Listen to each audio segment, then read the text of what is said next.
Thank you. All right. Can you hear me now? Let's see. 1, 2, 3. Hey, Robbie, can you switch this on, Jimbo? Thanks.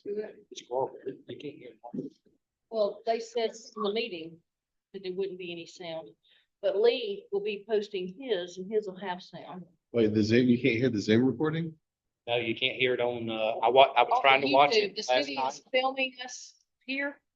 Unless y'all Oh, post, y'all oh. have to post Yeah, that. so we've got a separate Zoom that we're, Okay, the other thing is the picture was very diminished. You cannot, That like, was the city, not him. you can't make out. I mean, you can, but you can't. It's blurry. that's for the presentation, not for these That's it. meetings. I It's didn't know our they were, part, not your I part. didn't know they were on. But with no sound, which Oh, okay, okay. So people can, It's not your fault, so don't Okay. take it. yeah. It's Yeah. not your fault. No, I was just making sure that our recording was working at least. It's one thing we're responsible for, so. All right, well, thanks, everybody for coming. I'm Brian. I'm leading the team of people that are over there working. So if you hear them, well, it's only one of them left over there. I was gonna say, if you hear him talking to himself, then you get worried, but. Yeah, so thank you for giving us your time again. Do introductions real quick and we'll go just jump right in. This is Streetscape and Walkability meeting. Just name stuff. Name and if you're with the organization or anything like that, or Terry Malcolm, I live like downtown. 254, my home area. Wes Johnson, City Council. Melanie Long, city council, business owner, and I live downtown. Lee Phillips, I live downtown and I have a channel, Lee Phillips Journey of Truth. and if you haven't gone online to see his big idea for the downtown, he put up a new video yesterday, very detailed. So, and it's on site. He walks through and Carol Law and Chandler Law. Jerry Lofton, General Wall. in. Hannah Blevins, TPUDC. Bill Griffin, local resident.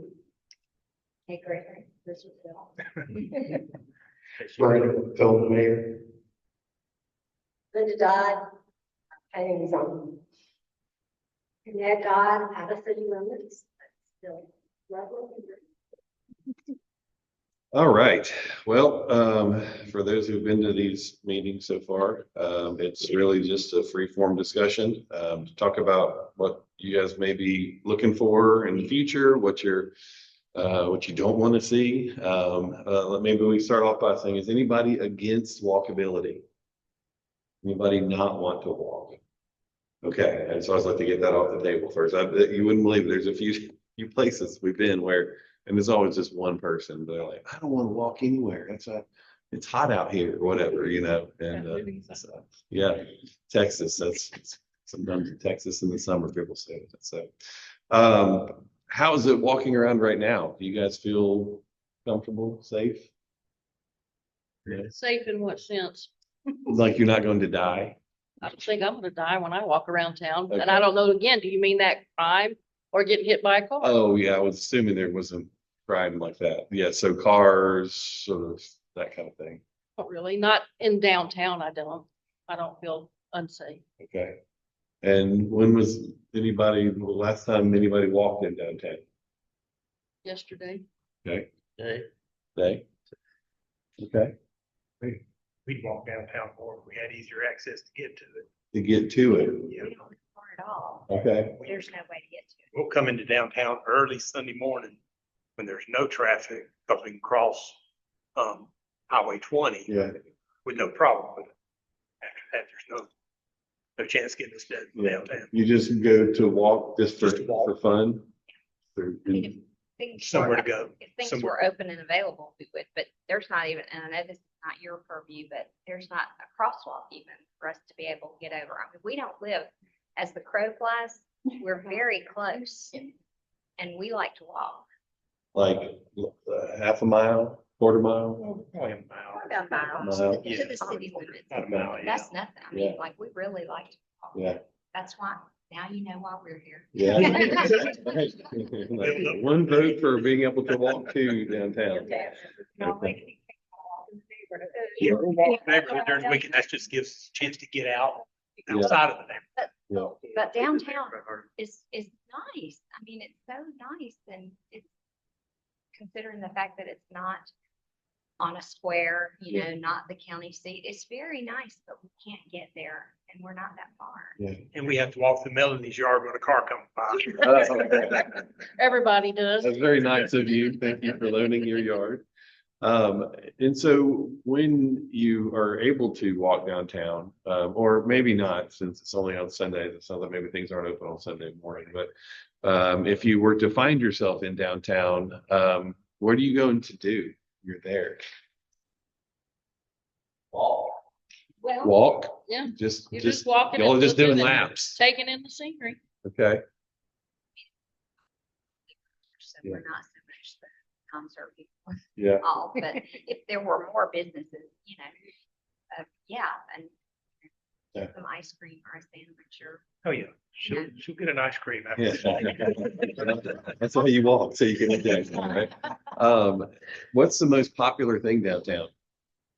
Ruben on the Green, the concerts. the gallery. What about business wise? Yeah, probably. Antique store. Antiques, okay. What can you eat downtown? You can go to Toast It Up. You can, right now you can go to Toast It Up. Is that like for, It's a brunch, more of a brunch place. okay, so not a bar, like Toast, Cheers. You know, but there's a couple other things coming that are in the works. Okay, great. All right, so usually downtowns are the most walkable places of any city that we work in. What about outside of downtown? Does anybody walk outside of downtown? Just in the neighborhood. But you feel pretty safe walking in the neighborhood? Walking in our neighborhood. You have Meridian Park, but you have to drive to get there. Yeah. One of the things that's transportation engineers always talk about is there's two different types of walking. There is destination walking, and then there is recreation walking. And most places that are a bit suburban like this have more recreation walking than destination walking. And so in a more walkable community, you're hoping to increase the amount of trips that are for destination walking. But to y'all's point, you know, if you can't get from here to there safely, if you know, it makes it hard. And then also in the neighborhood, if there's nothing but your house and everybody else's house, unless you're going to walk to your neighbor, it's pretty much going to always be just recreation walking. I guess there's a third type too, that's the form of destination walking, but it's desperation walking, you know, where you've got no other choice but to walk and you're risking it all, you know, and maybe there's a sidewalk on the next to the highway. But, you know, like if you had any other option, you certainly wouldn't be doing it. And whenever I see those sidewalks like that, I mean, it's good. And I'm sure the folks who are desperately walking appreciate that they have that there, but it seems like such a waste of money not to have the sidewalk, but to have it in that way, to have it jammed right up against the road with no separation between the pedestrian and the car. You know, one of the things in the downtown you'll see is there's usually a planting strip with street trees, sometimes on-street parking. You feel there's no chance someone's going to kind of clip you accidentally. But when you're out there on the highway like that, it's like every car that comes past you kind of makes you flinch, especially if they come up from behind. So one of the things that I'll, you know, encourage you all is as I know you all got a grant coming or something like that for sidewalks, and just thinking through like, you know, exactly what that walking experience is going to be like, not just providing the pedestrian infrastructure, but like the experience. And then here's where the zoning comes into place, because usually all the walkability is sort of sidewalk and it's related to the engineering standards, not the zoning necessarily.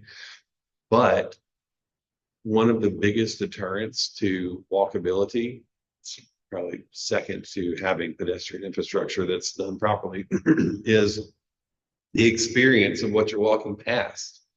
Right. And so even if you had a great sidewalk with street trees and all that on the highway, and you're just walking past these gigantic parking lots and buildings way back there, there's no joy in that. You're still out there just because you have to be. You're not even going to recreationally walk out there, really. And so at least in the neighborhoods, there's the convenience because I live here. I just walk out my door and I can recreation walk, and it's, you know, most neighborhoods are pretty fine experience. And then in the downtown, it's even one step further. It's a bit charming, you know, and elevated. But it sounds like y'all may not have all the pedestrian infrastructure that you might want in the downtown area, not just connections, but even in the downtown. Did y'all have sidewalks at some point throughout the downtown, or you just never got to that point in the growth? So what Loganville's running into, when we put in sidewalks and walkway areas, you've got all these utilities, your plumbing and your electrical stuff, your water. So whenever you start designing those things, you have to take into consideration, you've got to offset those pipes. Mm-hmm. You've got to offset your sewage. You've got to offset all of these things. So when you start creating walking, which is great, we have to look at those dynamics as we're planning these things because it becomes very pricey. Another thing that a lot of people like to have is like trail walks, clean trail walks. There's an old road that used to be on Chandler Halt Road. There's a bridge down there that used to join. You probably know more about it than I do. There used to be a joining area that would join all the way to Tommy Lee Fuller Road, am I correct? Which would take you all the way to the grocery store, which would be back into your cities.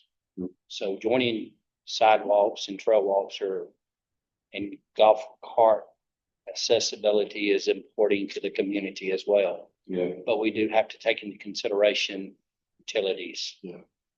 Yeah, and I've not interfaced too much with the utilities around here that much as far as the different departments or agencies. Do y'all run your own utility department here, or is that a separate? It's a divided city. You got half the EMC and half the, Okay.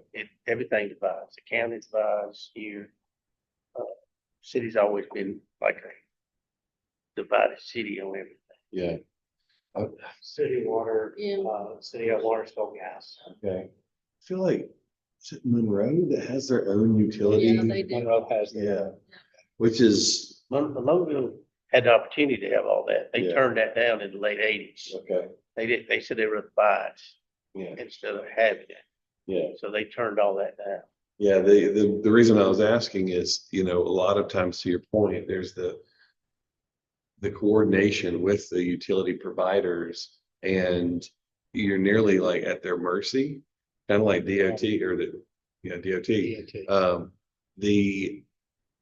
Depending on where you are, I mean, there's some places in the country where they have joint utility trenches and they literally stack them on top. So you don't have all this, you know, because they understand they need to make the streets places for all people also. Because the irony is with the utilities, hopefully if it's done right, you don't see them even, but it has a big impact on kind of how things go for the pedestrians, the cyclists and all that. The easy thing to do is with new development, of course, you know, have all the utilities underground and put them in the right spot, and you can provide for that. I assume you guys have a requirement for new development to have underground utilities. That should be part of the ordinance. Yes. I would think. Yeah. So, you know, there are some areas where it's even just like the overhead and the older areas, the overhead power lines and stuff. If y'all on your main street, are they overhead? I've tried, you Yeah. know, it's very expensive. Yeah, it is. The And city would have to put a lot of that. yes. You won't eat the whole cost. Yeah, I think, you know, with the state of y'all's little main street strip there, I don't know that it'd be worth it at this point. If you get some sort of a real reinvestment or whatever and kind of take it, because like in Franklin, you know, on our main street, they put the power lines underground. Or actually, I just realized that I've always thought they were underground. I think they're just in the alley. They actually moved them to the alley behind, which, so, you know, and it makes the Main Street so picturesque.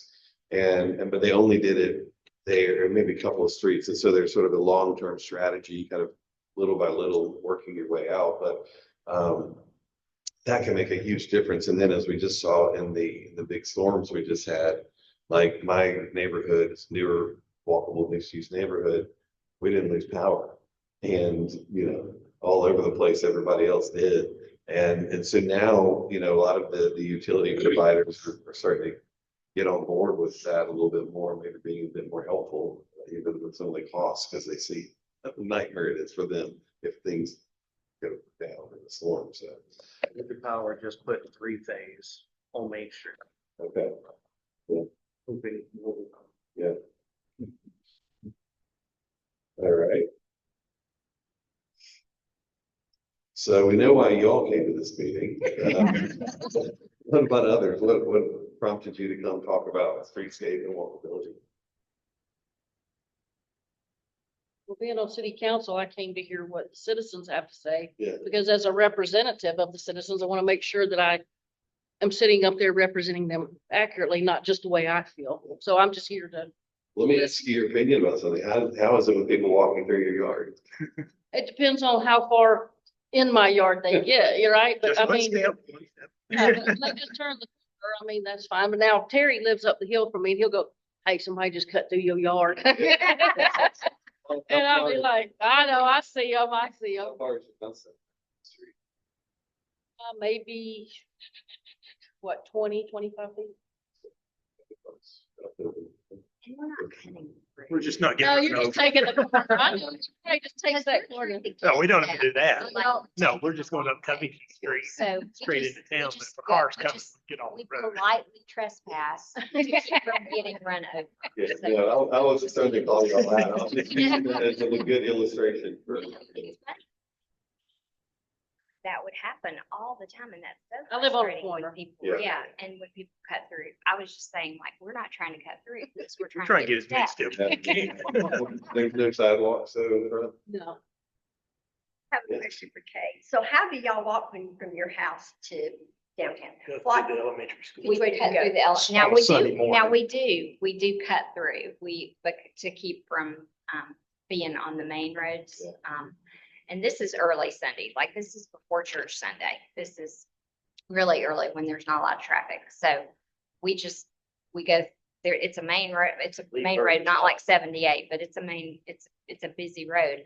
But on Sunday morning, we just cut through the, elementary school. And then that kind of puts us really. Come out right close there to like town, with 3 too. pieces Three of pot. pieces of Yeah. pot, and then just Yeah. go down I Covington. was wondering how y'all walked it, because I know y'all walk all the time. I Yeah. just didn't know which way you went. Yeah. I walked the bird a few times. It's Yeah, Lee Bird is not a state area. Yeah, Lee Bird is. Either. Yeah. I think setbacks on walkway areas is important on certain streets because it does make you feel more comfortable as you're walking. The citizens do want walkway areas, but on certain areas, you're gonna have to do setbacks. Certain areas, you gotta put it because you can make it part of the road, you know what I'm saying? But utilities is something that we have to take into consideration. Set the sidewalk back from the street. you can- On some of them, yes. On the higher speed travel roads. Yes. But we recently did a study with Keckenwood, the engineer the city uses. And actually, as just a person, I was quite shocked at the cost per square of just a linear foot of sidewalk, because people think, oh, you just go out there and you put some things down and you pour concrete. You don't, because you've got to cut in the sewer grates, you've got to cut the slope in, you've got to put the curbing, all the things that go in with that. And I think walkability is great, and I think that'd be a great thing to bring. But in the meantime, what are you going to trade off to get that? Are you going to trade not having as many police officers? What are you going to, are you willing to raise your taxes for everybody to have a sidewalk? I mean, there's got to be some way to make it work. And so I think the city did apply for a grant. We haven't heard back yet or whatever, but even our part of that grant, I think is $5 million. Is that right? We're $5 million? Or are we 20% of that $5 million? 10%. 10%? Okay. I don't remember off the top of my head. Right, but it's a lot of money. And it will be a lot of money, and it's just a little piece of sidewalk, really this big, and it'll help y'all. Well, a lot of our, especially in downtown and some of the older neighborhoods like mine, we have really bad flooding issues. And walkways, doing the curb and gutter will fix it. I know we get calls all the time. We need the city to come out to unstop the drain or this and that. And that fixes a lot of that problem at the same time as adding to the walkability. So it's kind of twofold. There are some areas we probably just could put in sidewalks, but on the area where we know there's drainage issues, that's when we're gonna probably have to do curb and gutter. Get more expensive. Like Wes said too, a lot of our water lines, a lot of our stuff is right where you would put the sidewalks, and then you're going up further into somebody's yard, or you're moving utilities, or. Now, I think to make people feel safe walking further back from the sidewalk, allowing room for the utilities anyways, is kind of a natural fit. Yeah, typically you want at least a 4 to 5 foot planting strip. And because sometimes you'll see these like little, it's like just a 1 foot strip of grass, and that's just just mowing headache. And you can't plant a tree in there for sure, you know? And so really, when you do have that strip, you do want to add street trees. You know, even if you've got overhead power lines, at least some smaller trees, because it just gives that sense of enclosure. And it actually makes people drive more safely too, because the height to width ratio of a street will determine how fast people feel comfortable driving. And so those trees being taller and being closer to the street makes you feel like you're a bit more enclosed, and people start, you can literally just, you know, before and after with a radar gun and see the speeds go down. But to your point though, it would be unusual, not just unusual. I don't know if I've ever seen it where you'd have every street in a city with sidewalks. So you want, you know, your overall plan. Here's where the sidewalks need to be. Here's our priorities. And then you kind of go from there. A lot of grants are available for what they call safe routes to school.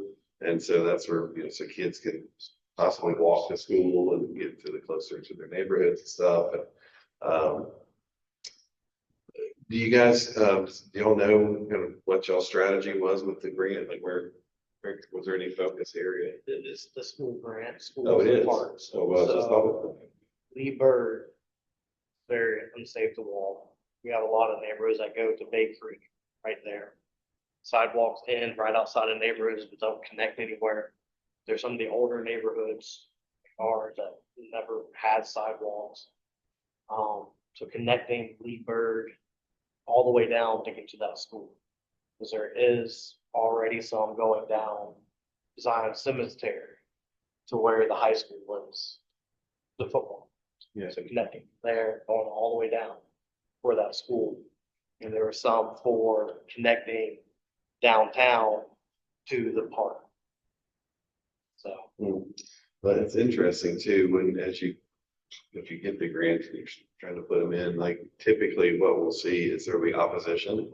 You know, people not wanting to, you know, have it in their yard, not even just in their yard. They don't want all the weird people walking past their house or whatever. It's funny. And same thing with trails too. You know, a lot of people, I don't want a trail behind my house. And the funny thing is, as soon as you get a sidewalk or a trail, your property value goes up, and you can sell your house more quickly. And the second person bought the house because it had a sidewalk and a trail.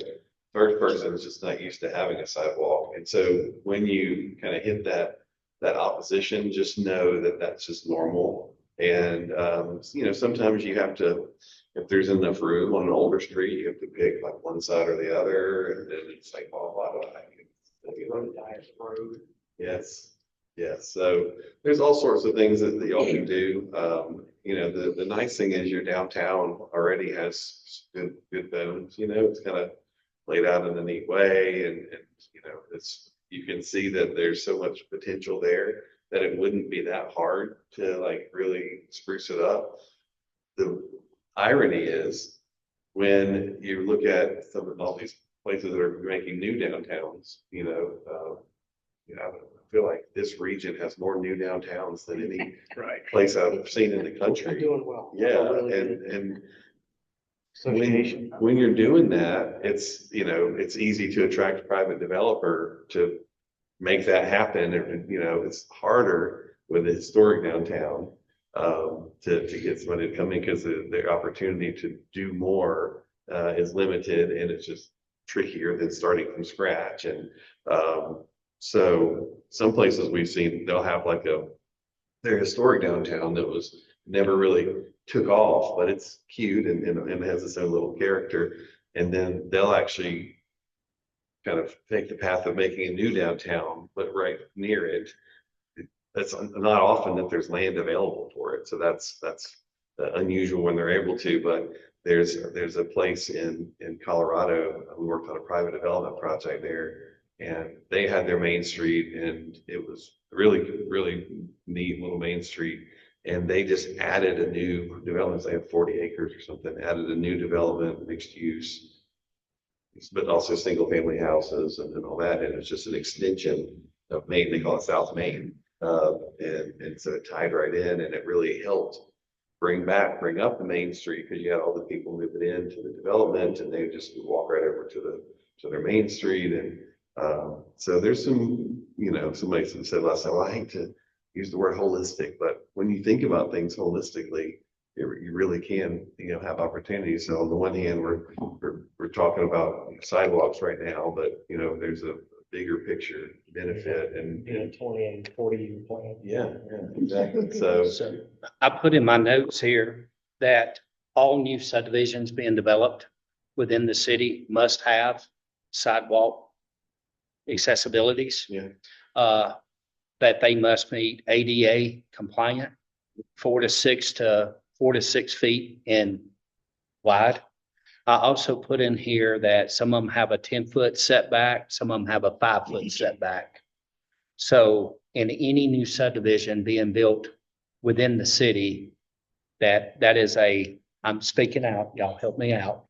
That is a must. It has to go in place for our community. That is part of build better and bring the money in. You know what I'm saying? We're higher volume residential. So yeah, I think you're right. I mean, there's kind of higher end buyers are expecting. that's right. That's where we sidewalks. want to bring our city to. Now, that takes some fortitude when the rubber meets the road, you know, because as soon as that is passed, or even before it's passed, the builders, the developers are going to be saying, wait a minute, because that's going to raise the cost. That's going to cost me more, and you know, all that. And it's just like, you got to We can keep bringing in cheaper, We or know. we can bring in Yeah. better quality things. Yeah. And that's the thing that's Saying that right. interesting. Okay. You know, it's like we've been talking about this kind of throughout the past few days, and, you know, people say, well, you know, opening larger, you know, $1 million homes, whatever. But in some ways, that's one way to do the thing. But you also, just by having these increased standards for, you know, we'll call it placemaking, you know, these streetscape standards and all that, that's also automatically bringing it up too. That's right. As you go. So it's kind of neat to think about. I'd rather for them to pay for it than us have to pay for it. Yeah. I'm pushing the envelopes, all I'm doing.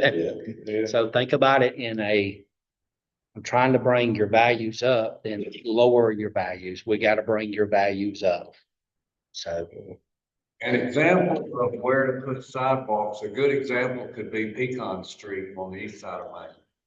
You have the telephone poles, which are on the residential side, and it would not be reasonable to put the sidewalks on that side and take away from the property owners there. But you have an undeveloped property, 254, that is not developed, and therefore it would be more logical to have the sidewalk on that side and require that developer to install talking about doing an easement, sign off that that everything's on that side, right? Yeah, Is that what but you're you could saying? apply that to every street in Loganville. You have to look at the overall impact of what it would be and determine, well, we have any empty space should be the first look at for what side of the street they go on. How many empty spaces does this street have that we can make the developers turn it into, put sidewalks there, and then we'll figure out how to do the property, work with the property owners that are in between to finish out the rest. Yeah, I can't remember, do y'all have a bike ped plan or a multimodal plan or active transportation? Robbie saying no.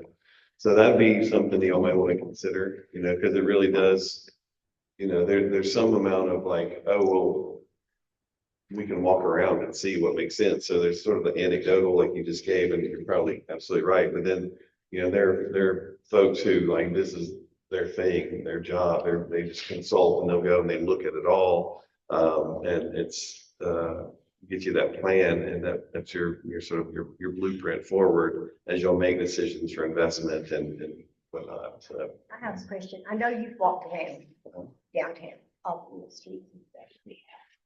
And, you know, most of those streets are very narrow. Yeah. So for two cars to go by, you've got to really be, you know, so if we wanted to have any of those streets and walkable streets with a sidewalk and not have to walk on the road, what is your vision on that? What is your take on that? yeah, I To mean, make that happen?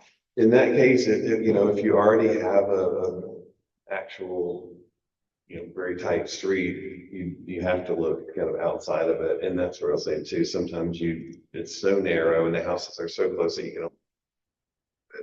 It's ideal always to have sidewalks on both sides if possible.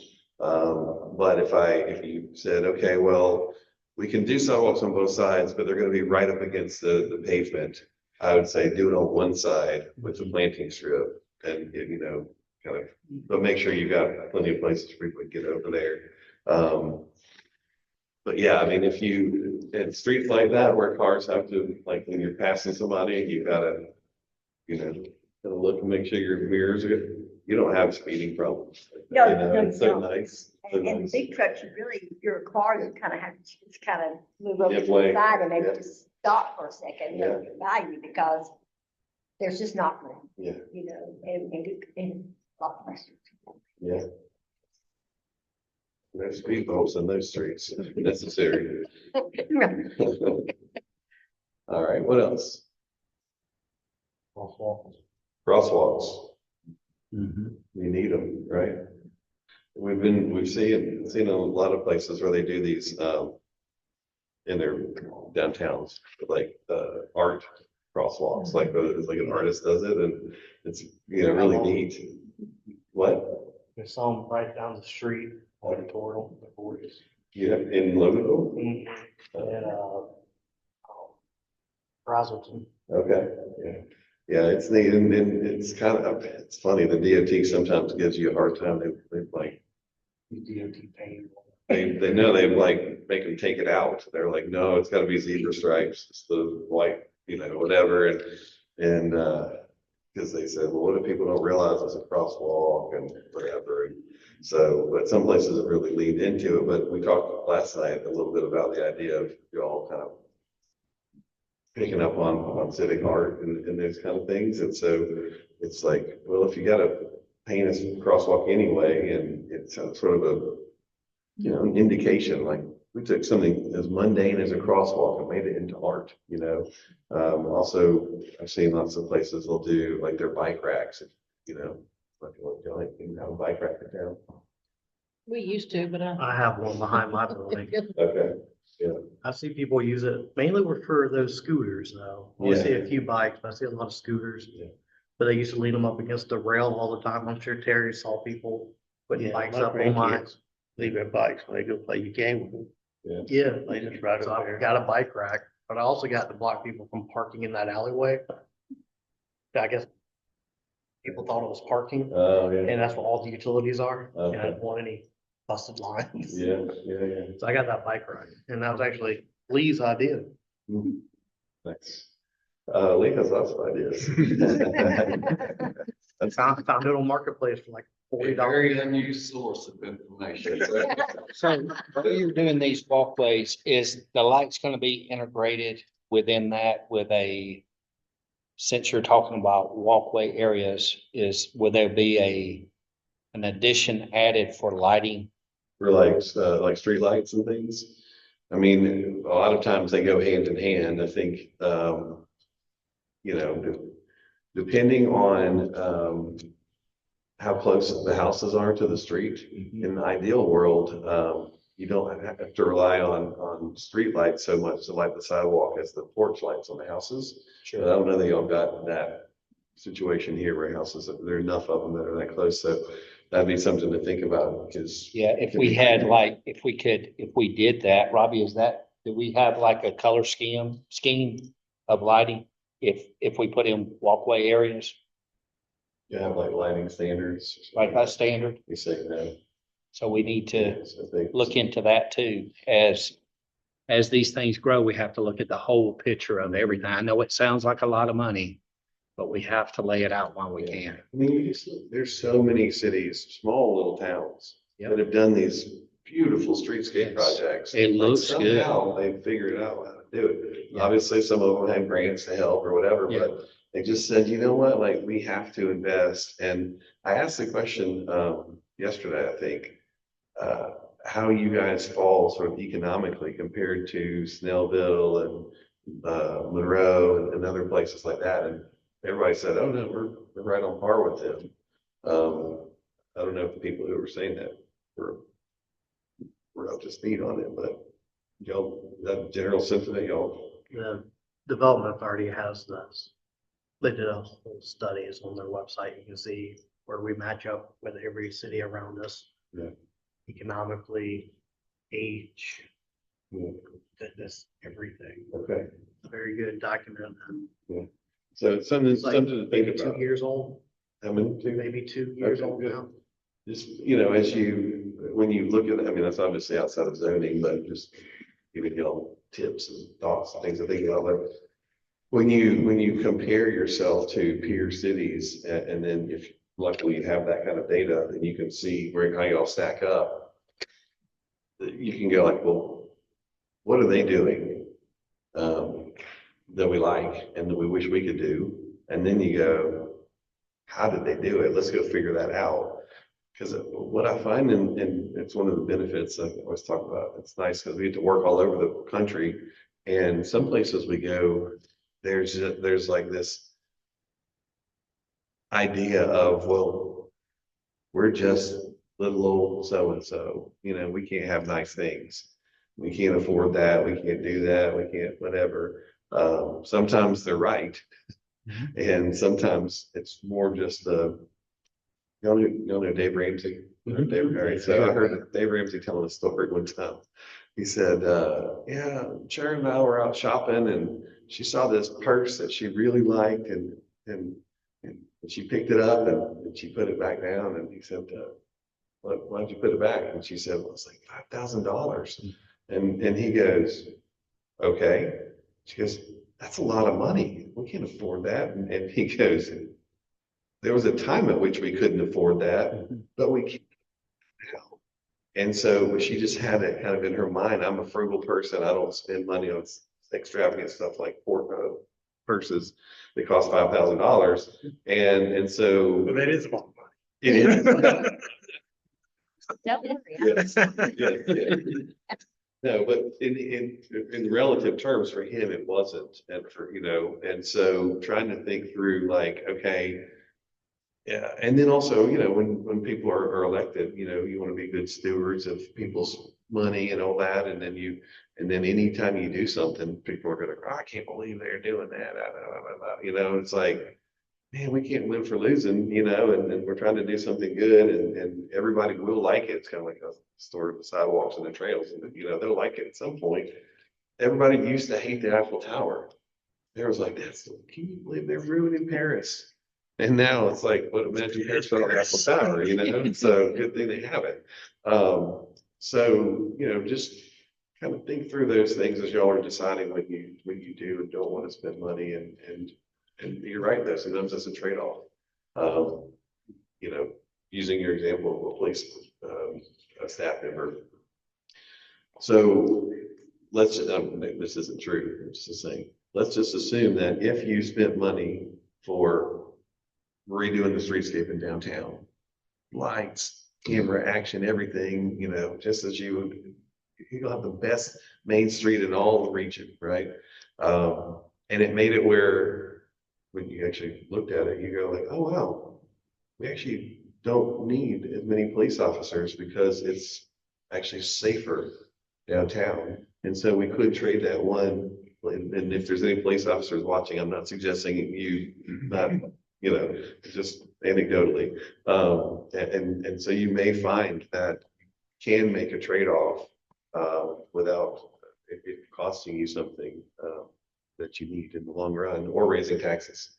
But sometimes too, people go, oh, I didn't know you could raise my taxes by a penny and I'll get it downtown. Count me in, you know.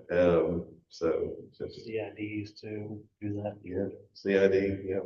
Yeah, there's all kinds of clever ways because people want places to be great, you know. I don't know, all the things that are working against us these days. Like, I think people understand, especially, you know, we need to connect with other people, and you don't connect with other people if you're just stuck in your house all the time. You got to have a place to go, a place to want to be, and that's why malls are so popular. Back in the 70s and 80s, it's like in the 70s and 80s, we were really focused on disconnecting people. We want to get everybody in their car, driving everywhere for everything. We're going to put all the fun bells and whistles in your house so you don't, have to go out and visit. And people are desperate. They're like, oh my gosh, I miss people. Let's go to the mall. Let's go walk around the mall. Oh man, I didn't even like Orange Julius before, but I do now, and so we have a need as humans to connect. And so we gotta create the habitat for it. So hopefully through the zoning effort, we can help with that and hearing all these stories and the desires and all that is helpful for us. There's a lot of reading between the lines. Y'all may go like, what, how are you going to break zoning? What, all the stuff we just talked about. And, some of it isn't direct, like, oh, you said this and I'm going to write that. But we have start to get a better sense of what's important to you all as a community. So, any last thoughts for anybody? You're new to the crowd. Yes, please. Yes. Tell us who you are. Yeah. Please. Yeah, please. Oh yeah. Hi. I should have been passing out around the whole time. Oh, Too closely. Sorry, Lee. straight. My name is Michelle Pekalek. I kind of going off of the affordability piece, taxes, I feel a little bit guilty, raising my concerns because my husband and I purchased a home here. We purchased a home in 2018, a lot because we could afford it. We were working a lot at the time, both kind of in 1 year in Atlanta, but like putting in a lot of hours. We finally had saved up enough to purchase a house, and it felt like the right time. So that's a lot of the reasons why we ended up in Loganville, and we didn't have kids yet, so we weren't really thinking long-term about amenities, things like that, outside of like looking roughly at the school district ratings and things like that. But 2 years ago we had twins, so we've got 2-year-old twins.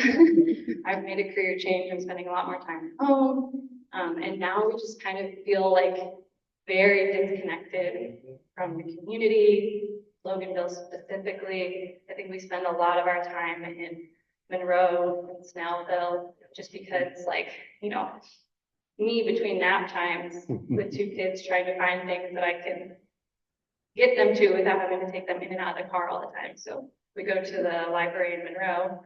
We have a library a little bit closer here because there's a walking path right next door. Leave the car in the parking lot there, walk up to the restaurants in Monroe, do a little bit of shopping, things like that. Wish there was a park right there too, so it also feels like it's missing things.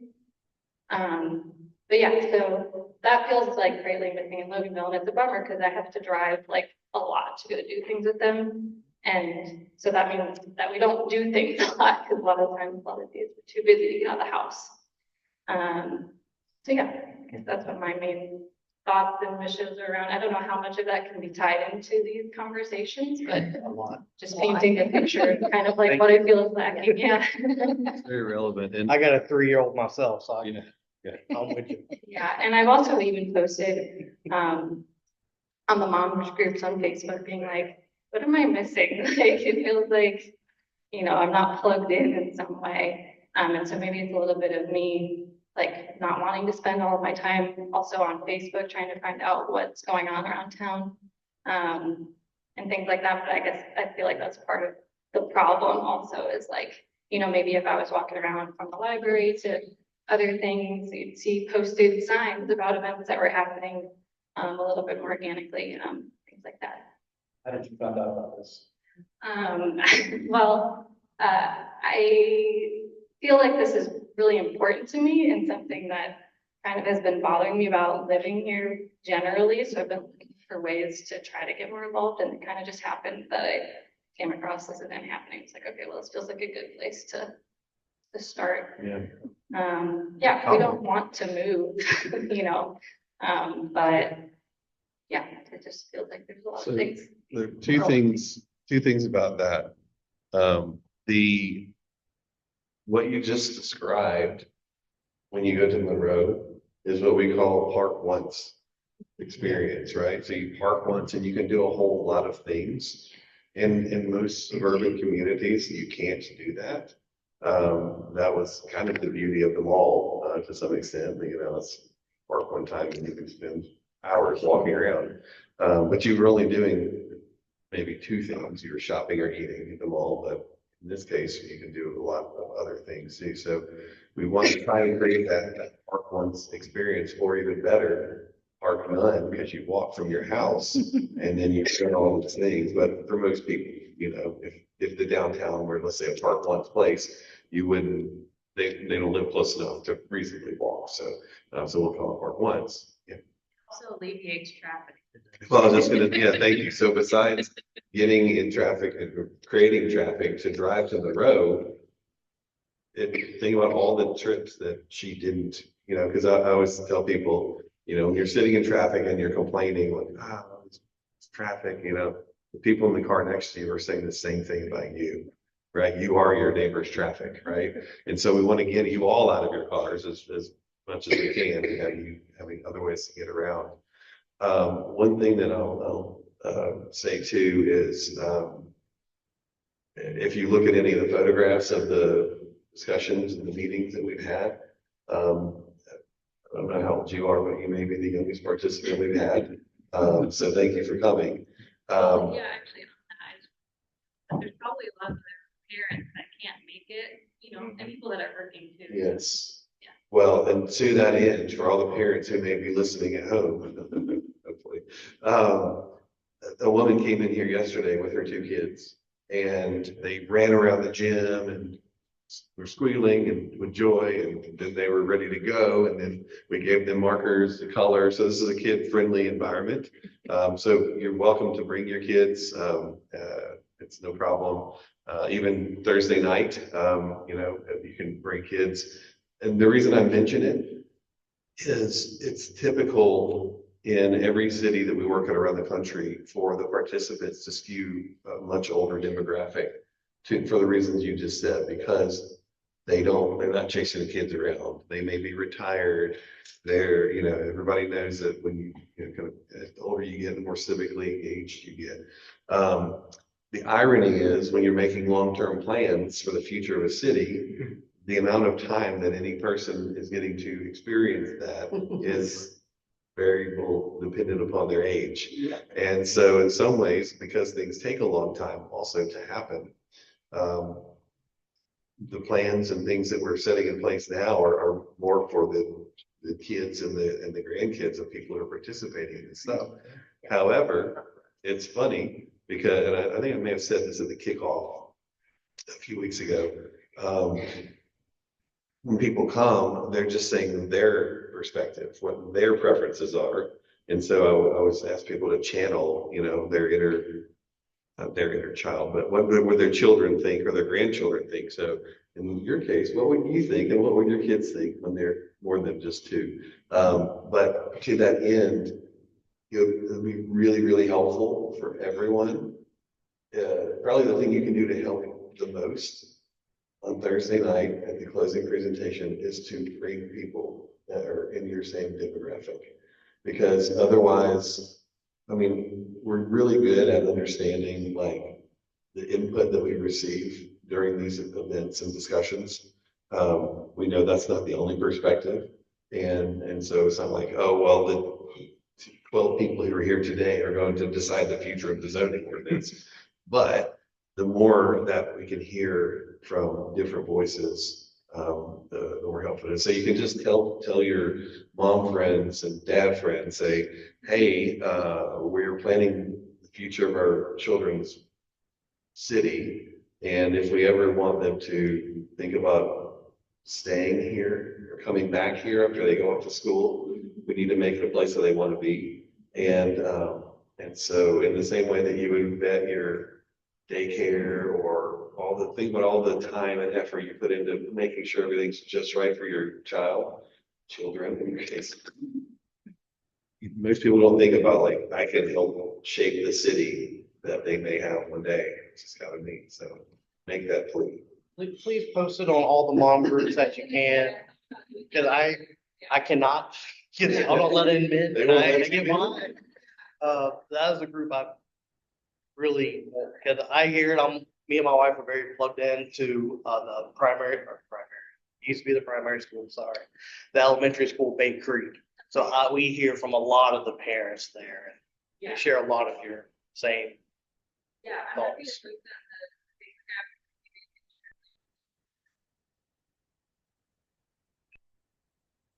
Loganville.com. And it's not as boring as it sounds. Zoning ordinance, like oh, good. Nice. Yeah. Yeah, we try to make it fun. So do it good for the kids. Back on that, you know, me, I'm just turned 78. 10 years, I probably won't be here. I won't see. I mean, I might see somebody, but I'm not for a long time. Yeah. You know, it's not like wake up the next morning and there's this downtown. All It's the people beautiful. changes. You know, it's slow and it takes time. And a lot of these people around this table, you know, they may be in a nursing home or, I mean, I'm just being realistic here. You know, he's really, even council, I mean, he's the youngest member of the council, but still. No, I'm just saying, so, like, we need to build the city for the people that are gonna live here after we're gone. Yeah, they're gonna inherit it and live here and be proud to be here. And that's one reason Brandon is so involved, because he wants his girls to come back to Loganville and not go someplace else. Because why do I want to come back to Loganville? There is nothing. 21 to 35-year-olds have nothing to do. Yeah. So, I mean, and we really just don't need to be selfish and just think about us. And like what you just said, you know, all the older people we have more older people in than anybody else. And because we feel like we can say, we've lived our life. We've heard ours. You know? But we really need to. You got to build for both. You got to build fair. You've got to build for everybody, but you also have to build for the generation, kind of this generation. Yeah, we want to make sure that this is a place for grandparents and grandkids, not just grandparents, right? And I mean, think about it, a discussion like walkability, right? So let's say you've got mobility issues and you're not thinking about walking around and doing all that stuff. You may have a different perspective on spending money on sidewalks. I'm just going to get a trip. You know, I'm not going to do that, you know, and, or why are we, you know, we hear a lot of times, why are we in older communities, why are we going to spend money on the school? The kids are all graduating, you know, and it's like somebody else's kids, you know, so. All right.